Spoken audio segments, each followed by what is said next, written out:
우리에게 주시는 하나님 말씀 보겠습니다. 요한복음 1장 36절에서 42절까지입니다. 요한복음 1장 36절에서 42절까지 제가 한 구절, 성도님 한 구절 교독하시면서 마지막 절은 함께 읽도록 하겠습니다. 예수께서 건이심을 보고 말하되 보라 하나님의 어린 양이로다.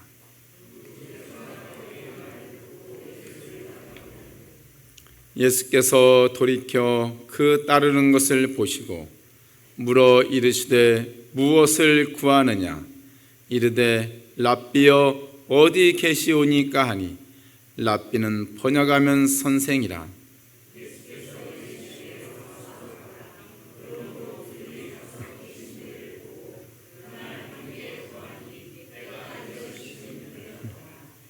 요한의 말을 듣고 예수를 따르는 두 사람 중에 하나는 시몬 베드로의 형제 안드레라.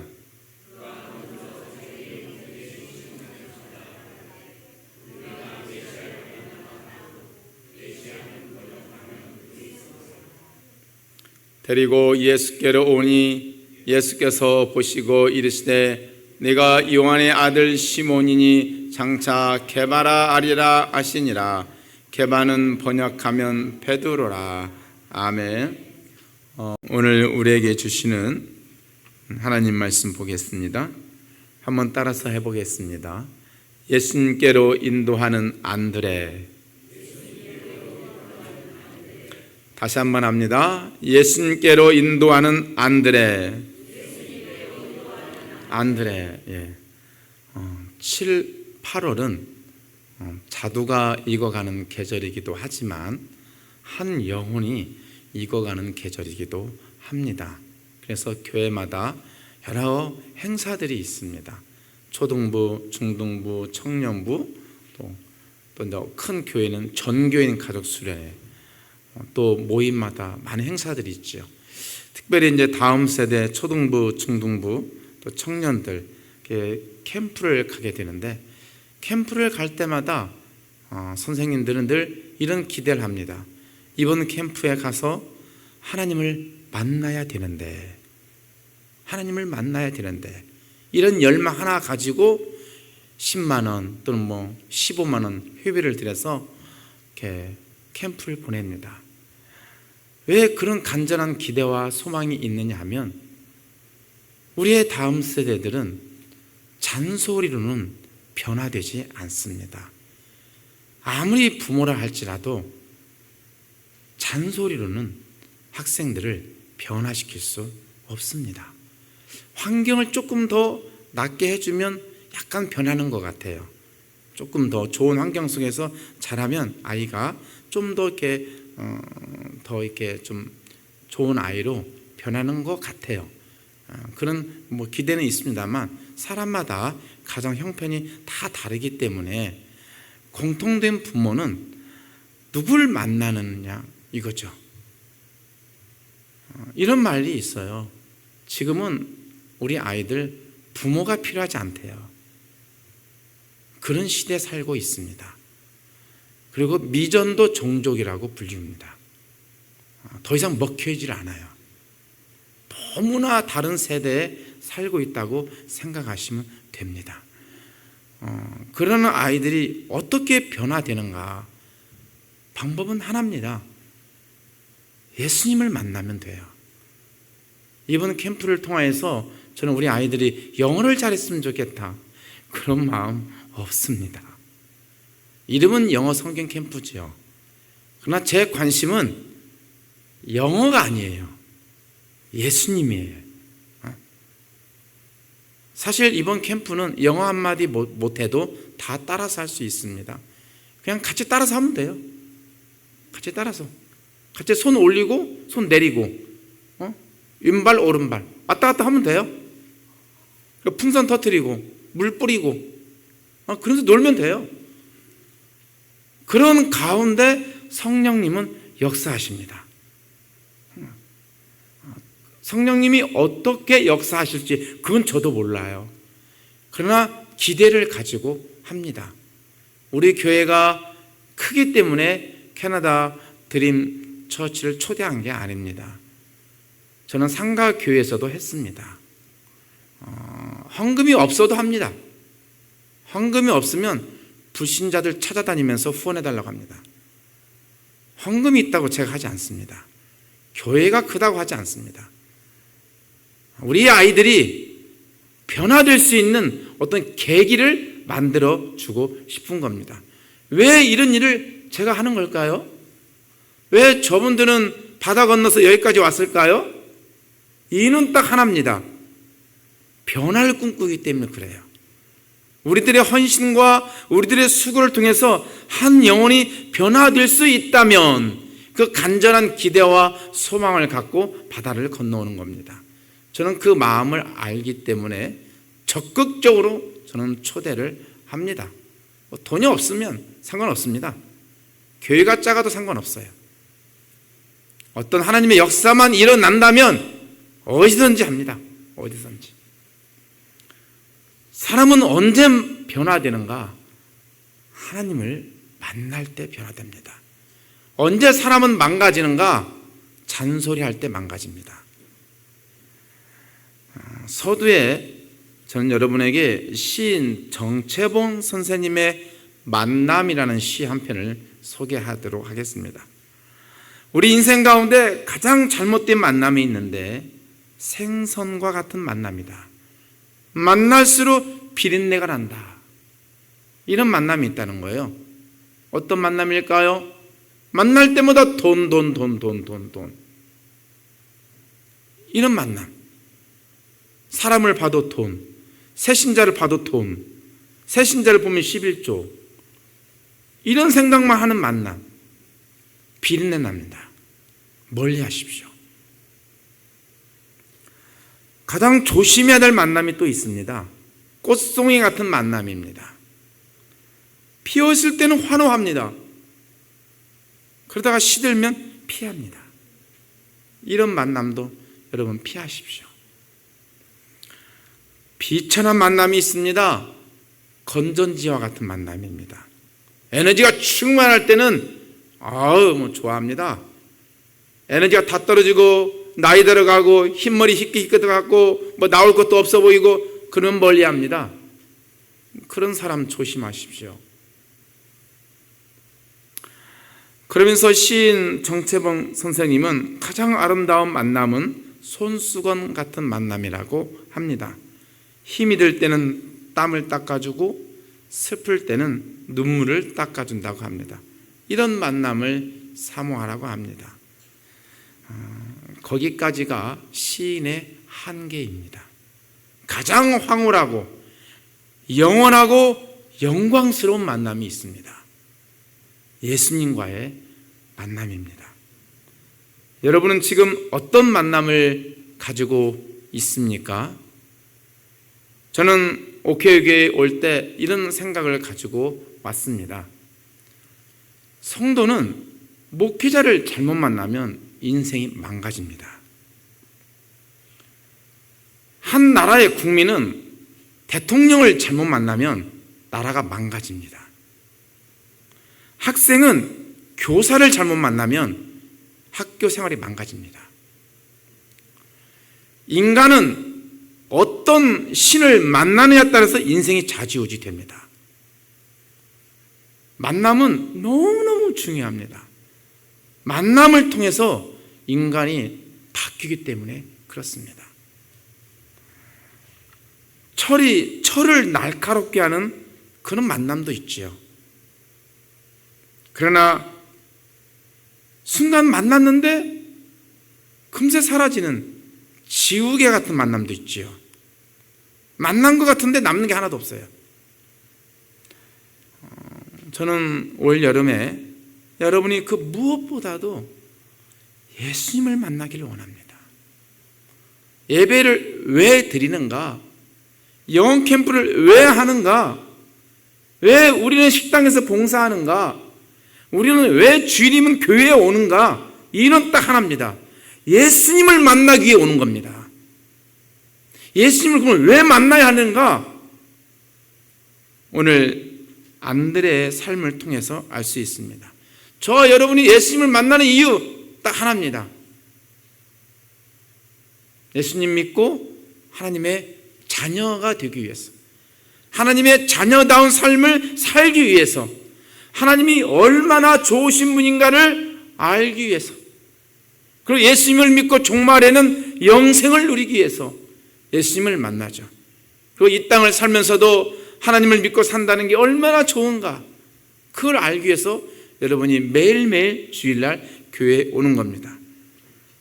이렇게 예수님을 만난 사람들은 반드시 삶이 변화됩니다. 만나면은 반드시 변화가 있어요. 지우개 같은 만남, 꽃송이 같은 만남, 아까 제가 말한 생선과 같은 만남, 건전지와 같은 만남에는 삶에 변화가 없습니다. 그러나 예수님을 만난 사람들에게는 분명한 변화가 있어요. 여러분의 자신을 한번 되돌아보시기 바랍니다. 내가 예수님을 만났는지 안 만났는지를 알 수 있는 방법은 내 삶이 바뀌었나 안 바뀌었나를 보면 알 수 있어요. 예수님을 진실로 만나는 사람들은요, 주일날 교회 가는 게 그렇게 좋아요. 주일날 교회에서 점심 먹는 게 그렇게 맛있어요.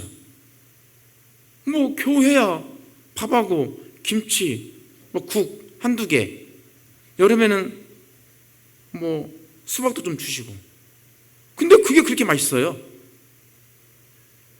뿐만 아니라 헌금하는 시간이 그렇게 즐겁습니다.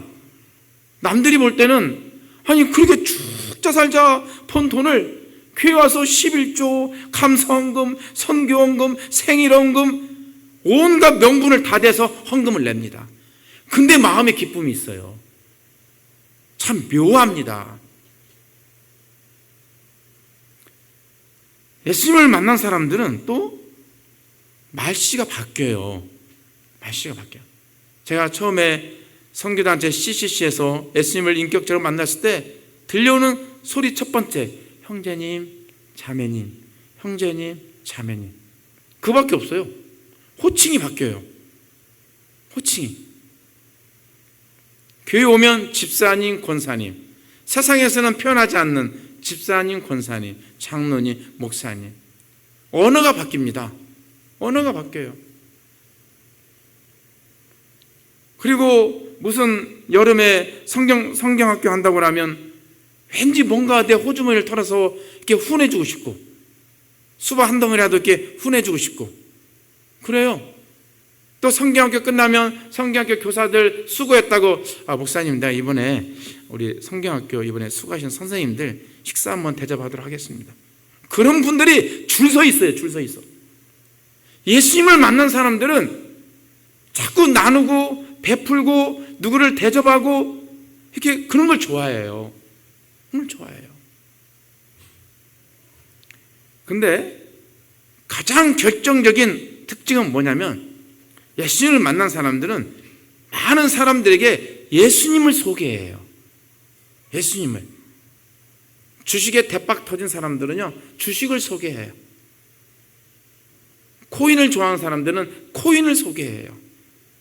근데 예수님을 만나고 예수님을 좋아하는 사람들은요, 예수님을 소개해요. 예수님을 소개해요.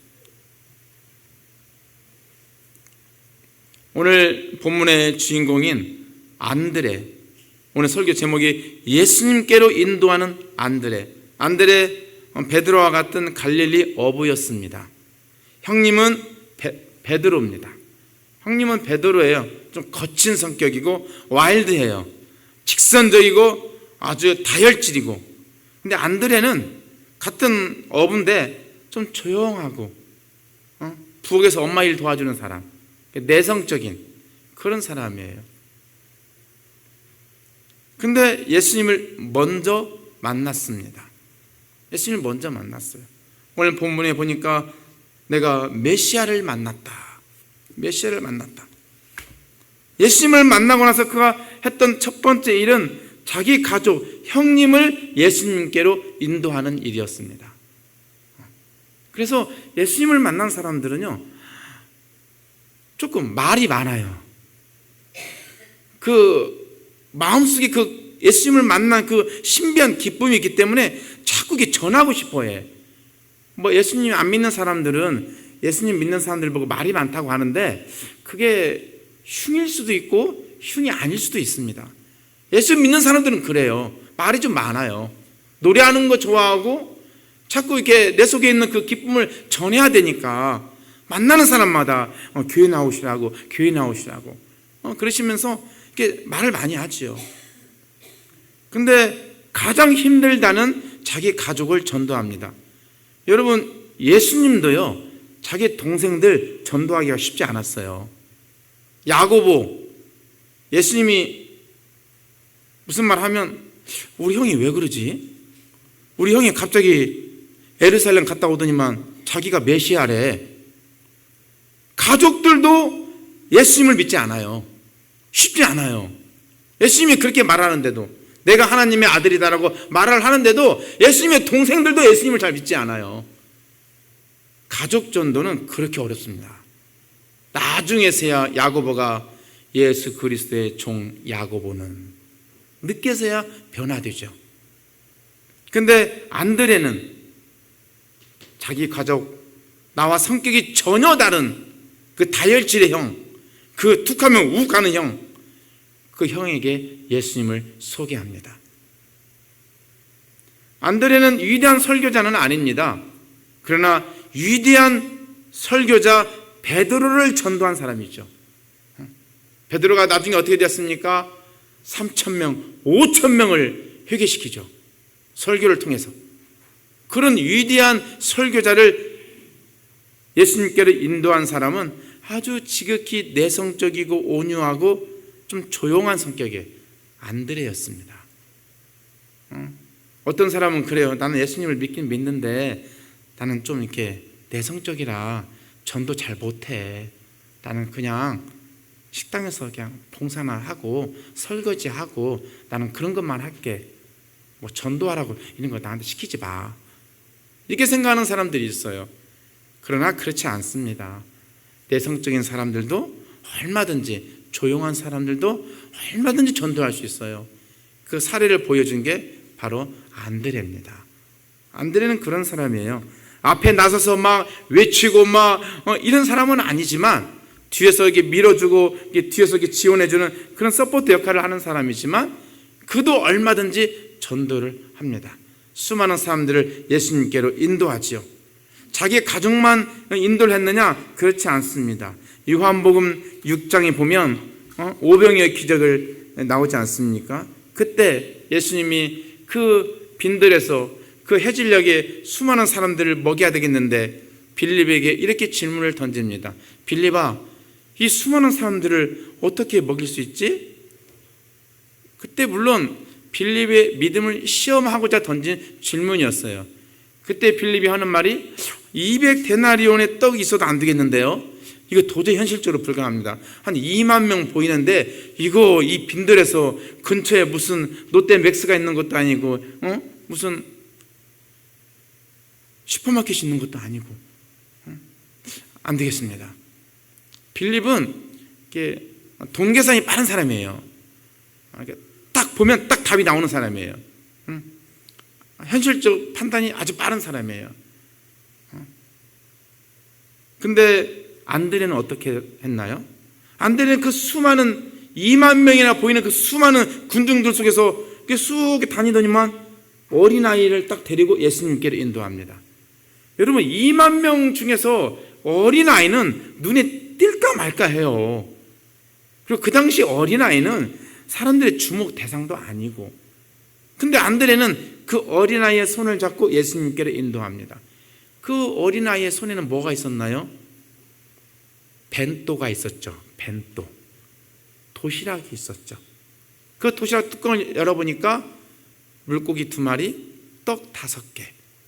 물고기 2마리를 보니까 달빛에 구운 고등어 식당에 나오는 그런 살이 토톰한 그런 물고기가 아니고 송사리 같은 물고기 2개, 떡 5개, 기정떡 5개, 맛있는 떡이 아니고 노예들에게나 주는 그 밀가루로 만든 그런 떡 5개, 한 이만큼 되겠죠.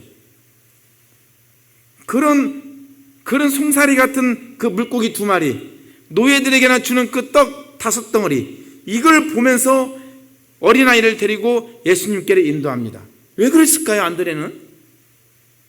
비록 성격이 내성적이고 조용한 성격이지만 예수님은 반드시 이 도시락을 가지고 뭔가 역사를 이뤄낼 것이라는 그런 믿음이 있었어요. 그런 믿음이.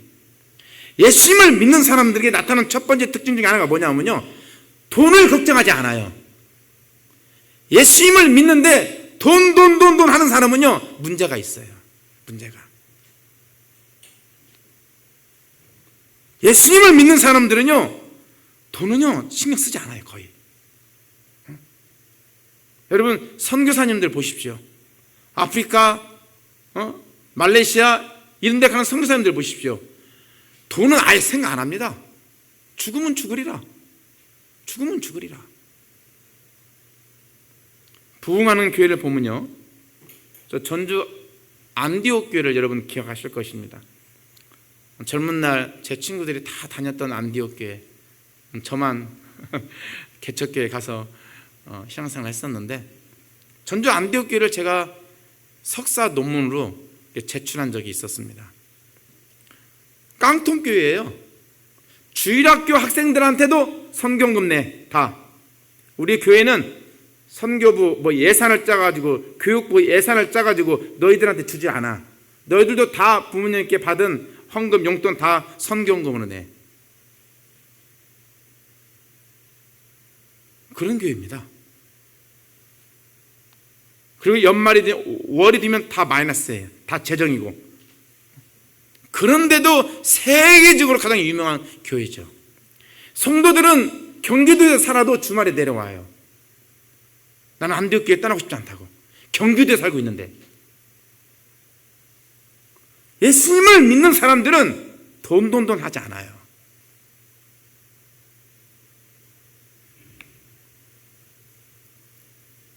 우리 교회 재정이 지금 어느 정도 되지? 그럼 이거 못하겠네. 이런 생각 안 합니다. 부흥하는 교회는 안드레처럼 하나님이 함께 하시면 이 벤 또 하나, 이 도시락 하나 가지고 저 빈들의 벳세다 광야의 해질녘에 배고파서 어쩔 줄 모르는 2만 명을 다 먹여 살릴 수 있다고 생각해요. 예수님이 함께 하시면. 예수님이 함께 하시니까 자기 돈 다 털어서 방학 때 한 달 동안 캐나다에서 여기까지 온 겁니다. 자기 사비 다 털어서 한 달 동안 대한민국을 돌아다니면서 그 귀중한 시간, 여러분 여름 휴가 멋지게 보내야 되죠. 비행기값 한 200만 원 가잖아요. 그 200만 원 가지고 우리 가족끼리 여름 휴가 가야 되죠. 근데 돈이 눈에 보이지 않아요. 예수 믿는 사람들은 플러스 마이너스를 따지지 않아요. 그냥 쏟아붓는 겁니다. 젊은 날에 내 열정, 내 월급, 내 휴가 다 쏟아붓는 거예요. 왜? 누군가 한 영혼이 변화되기를 바라니까. 그것만큼 이 세상에서 소중한 일은 없으니까. 한 영혼이 변화될 수 있다면, 이번 캠프를 통해서 한 어린아이가 주께로 돌아올 수 있다면, 어제 재민이가 저한테 딱 와가지고 목사님 왜? 제가 오늘 토요일 날 2군데 갈 데가 있었거든요. 근데 거기 안 가고 여기로 왔어요. 근데 잘한 것 같아요. 토요일 날 요즘 아이들 과외 학습도 있고 뭣도 있겠죠. 응? 근데 여기 오길 참 잘한 것 같아요, 목사님. 그런 말을 들으면 힘이 납니다. 힘이 나요.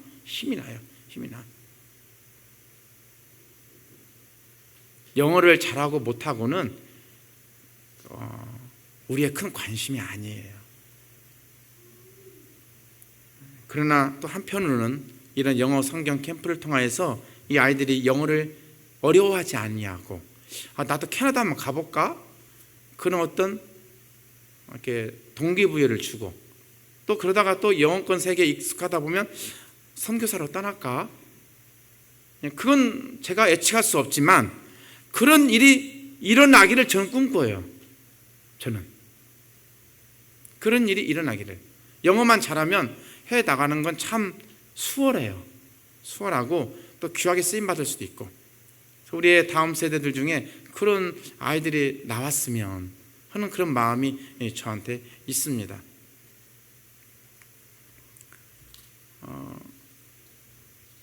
세 번째로 안드레는 누구에게 또 누구를 또 이렇게 예수님께로 인도했냐면 이방인들.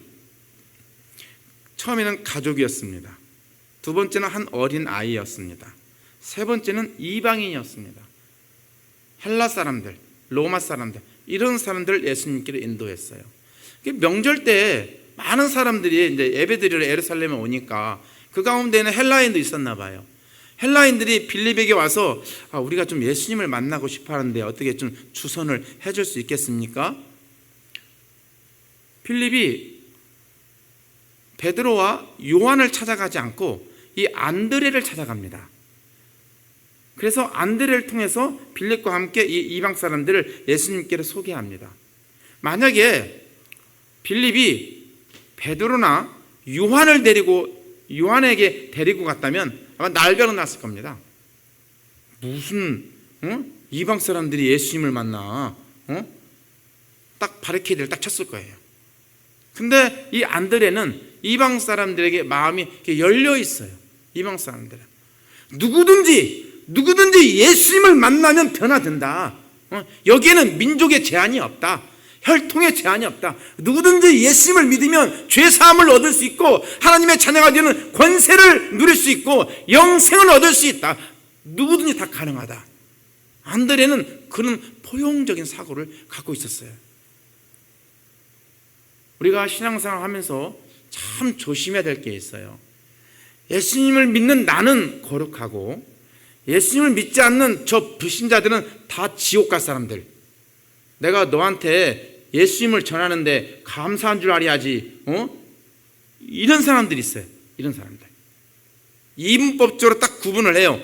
예수 믿는 사람들, 안 믿는 사람들.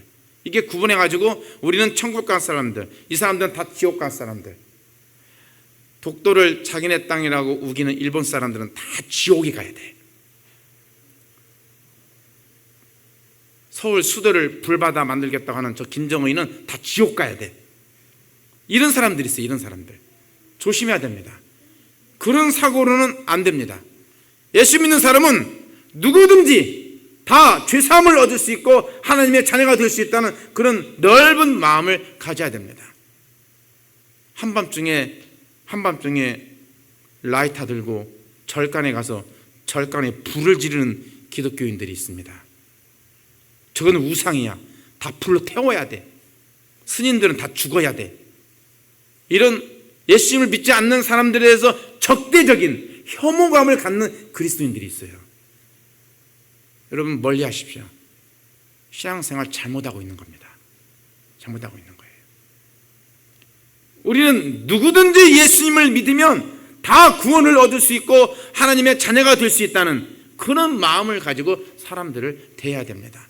저 사람은 안 변할 것 같아. 저 사람은 최씨야, 최씨. 저 사람은 안씨야, 안씨.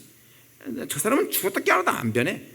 여러분 그런 생각을 가지고 사람을 대하면 안 될 것 같습니다. 최씨든 안씨든 뭐 어떤 성이든 또 어느 나라 사람이든 상관없이 예수님만 만나면 그의 인생은 바뀐다. 아무리 흉악한 사람일지라도 예수님만 만나면 그의 인생이 바뀐다.